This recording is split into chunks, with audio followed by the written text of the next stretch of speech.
everyone who's sleeping. Let's hear it. See Meet me on the road. New inspiration, no contemplation, deliberation. Let's go, let's go. Thank you. Wake up everyone who's sleeping. Meet me on the road.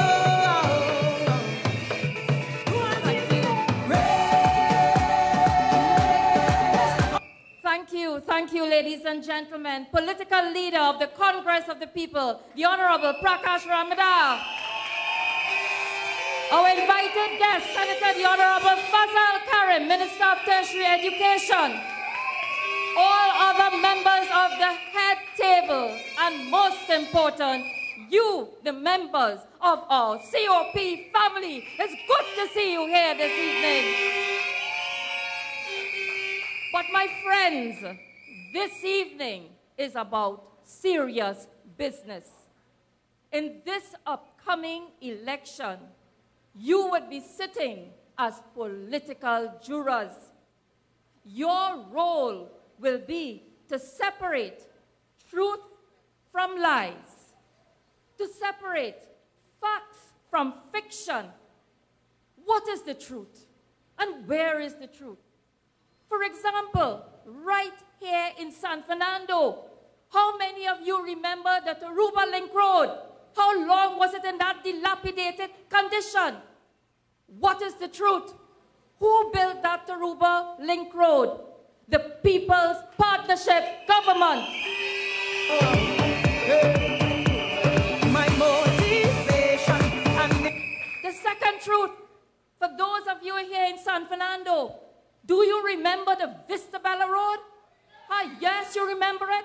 For how many years you drove on this rubble, on this sinking road, and every year the PNM government will patch and patch and patch.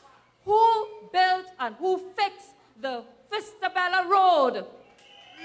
The People's Partnership Government, and that is the truth. So those are the facts, my friends, and these are what we have to treat with. And let me tell you, today you could drive on that road and you don't see any sinks and humps and any patching of the road. And that is why the truth is that in this upcoming election, the People's Partnership Government will win the 2015 election.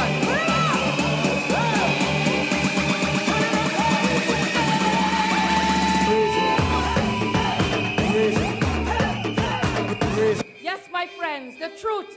So let us deal with the truth. Because you know what?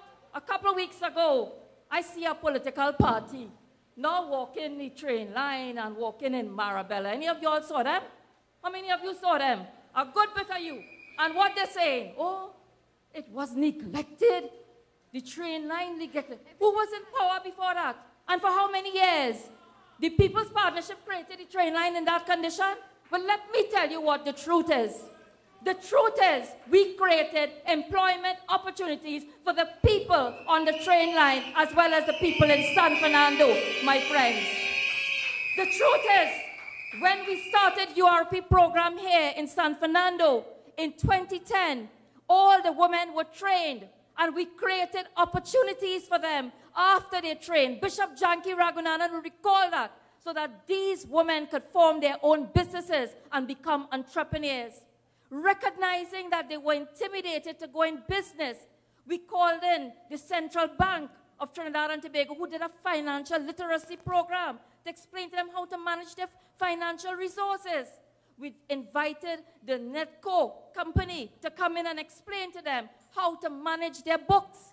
And these women, this is how we empower them. So my friends, did the PNM government do anything like that? No, it was this government, and that is the truth.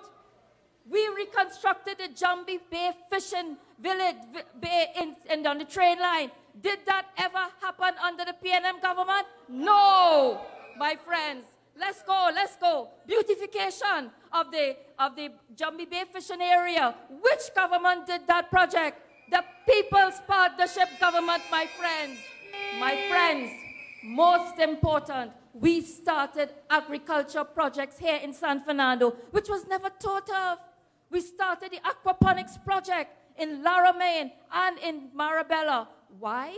Because we wanted to create what we call entrepreneurship in the fishery development in San Fernando. And here it is, they were taught, they were given through the Ministry of Agriculture and ADB, these infrastructure, small little infrastructure, where they can actually rear tilapia fish, and from the wastewater from that fish actually used to fertilize the plants in grow boxes. And that is how we created entrepreneurship in agriculture, something that we need because fish is healthy.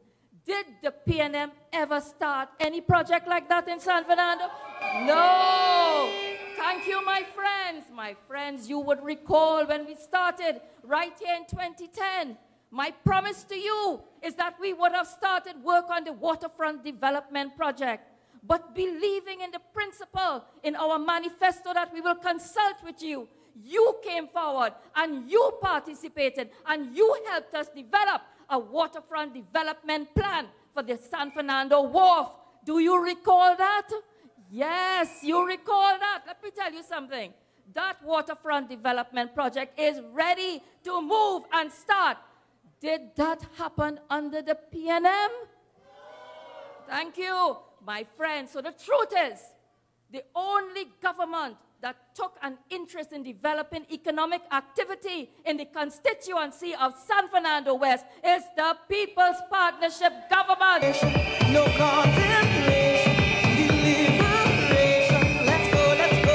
Wake up everyone who's sleeping. That waterfront project, my friends, will bring health tourism opportunities, ecotourism opportunities, economic activity, opportunities for the business people, for entrepreneurs, for the craftsmen and women, for the maxi taxis, for the driving community. You will have recreation, leisure, fishing, and the works, my friends, culture, because San Fernando is truly the cultural capital of Trinidad and Tobago with the many different cultural centers right here, my friends. You see, when we're talking about truth and fact, and when we're talking about lies and fiction, I have to deal here this evening with an aspiring politician called Mr. Faris Alwari. Right? Let us put this, because you know, he needs a tutorial 101. Tutorial 101. Right? How to separate lies from truth, facts from fiction. He needs a tutorial because recently he has been in the Senate using his parliamentary privilege to attack me on an issue he's calling with Cheniere Energy. And Mr. Alwari feels he's going to get away with this, that we botched the Cheniere Energy deal and we poisoned. That's reported in the Hansard. Okay, let's deal with the facts. What are the facts? Cheniere Energy, when I became Minister of Energy, came to the Ministry of Energy seeking an interest in acquiring what we call the NGC LNG cargoes. 3 cargoes. I want to be factual here.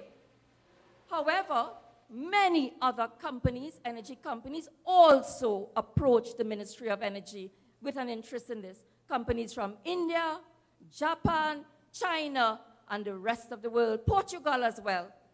But my friends, in keeping with what we were committed to in terms of being open, transparent, and the principles of good governance, and recognizing how many requests there were, I passed the matter, as I should as a minister, to the board of directors of the National Gas Company, Chairman Larry Hawaii.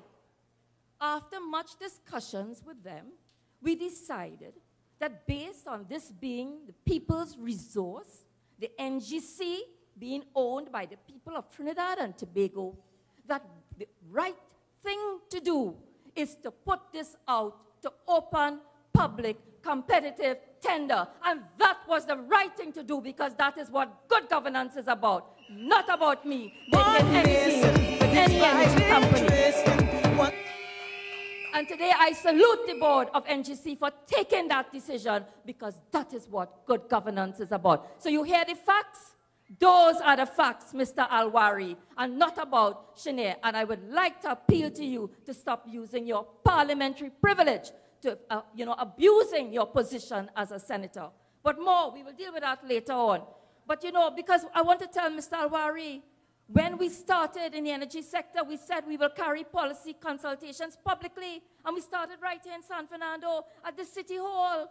The reason being, we said, the enough is enough. No more backroom deals. No more boys club. The people of Trinidad and Tobago must participate in the development of the policies for the energy sector of this country. And immediately after that, we move forward with the Extractive Industries Transparency Initiative. Let's face facts again. Which government said no to the EITI? Which government? The People's National Movement was not interested in being open and transparent in the energy sector and said no to the EITI. It was the People's Partnership in 2010 that re-established our candidate status of the EITI. That is fact. That is not fiction. And in March of 2011, we regained our status as an EITI candidate. And what it meant to the world, we signaled to the world that Trinidad and Tobago is once more serious about being open, fair, and equitable in its transactions of this critical sector. I thought it was important to raise this point. And we continued from there. When I became Minister of Public Administration, again, we continued the thrust of being open. We needed to have a public service that is open, a public service that can engage citizens. This is how we build a modern 21st century public service. And therefore, Mr. Alwari, we continued in that vein. And we signed up for the Open Government Partnership in 2011. We first made a declaration and joined the other countries in what we call the Open Government Partnership. And that requires us to develop an action plan which we commit to. We did so, and I'm pleased to say the Cabinet of Trinidad and Tobago approved our first 2-year plan in November of last year, 2014. Trinidad and Tobago now has an action plan moving forward with the Open Government Partnership. Let's go, wake up everyone who's sleeping. Meet me on the road. My friends, what this means is that being with an open government, just like the procurement legislation, we are now open to publish all government data for use and reuse by citizens. By having an open government, citizens can really participate in formulating government policies, in directing government policies, because this is what participatory governance is all about, and deepening the democratic process. My friends, citizens can now become great entrepreneurs because with open data that comes with open government, all government data must be available in a standard format which you can use, reuse, add value to it, publish, and develop new applications for. As a result of that, there will be new opportunities for entrepreneurship. And in fact, Honorable Fazal Karim will be partnering with us as we try to open what is called our Diamond Buzz project to allow members of the public, young, intelligent, bright young people who are very much and very techy and want to develop apps can come forward and participate in this process. That is how this government is creating new jobs for a new economy of Trinidad and Tobago, and that is how we will diversify the economy of Trinidad and Tobago. Let's go, wake up everyone who's sleeping. Meet me on the road. This is how, as citizens, you will be empowered. As citizens, I ask you to come forward and participate in this process. Be part of the modernization of the public service of Trinidad and Tobago. Be part of making new policies for governance in this country.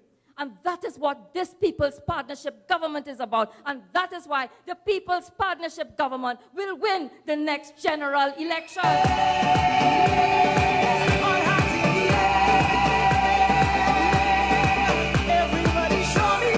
But you see, my friends, this is all about, as Sharon was saying, the bottom-up approach to government.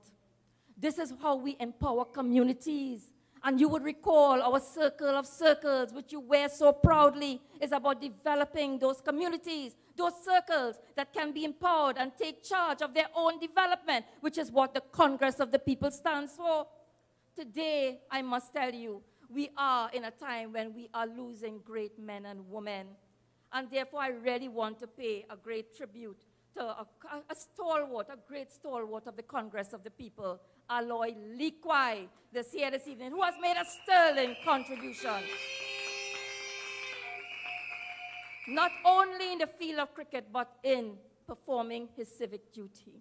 I don't know how many of you recall that in the 80s, it was mentioned in his eulogy, he actually went forward to form what was called BAT right here in San Fernando to ensure that there was opposition to the PNM.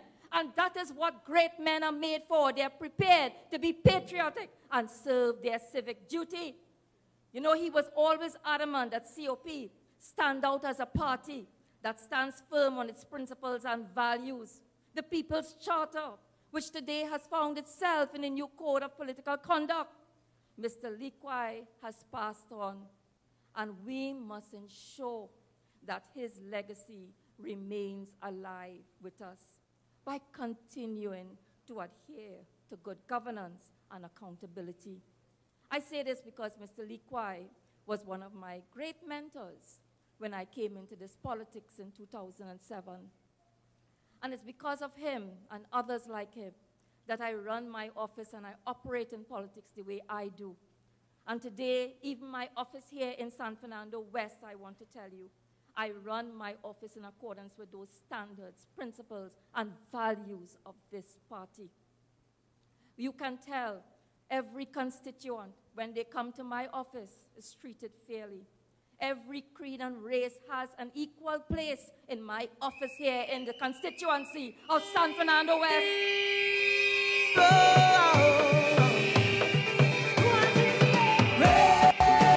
My friends, we base our decisions on facts. We accommodate everyone. We took an oath to serve. And we serve everyone, whether you are of PNM, UNC, or COP, because that is the oath of office that we took. And this is why it is so important that we do so, because, you know, at the end of the day, there are young people looking at all of us. And we must continue to be the right example for them. We must continue to be the role models for them. We must remember that the young people of our nation, they are all looking on at all of us. They are our future leaders. We hear every day, our future lies in their hands. But they are also our present, because they are, yes, future leaders, but they are also future advisors to future leaders.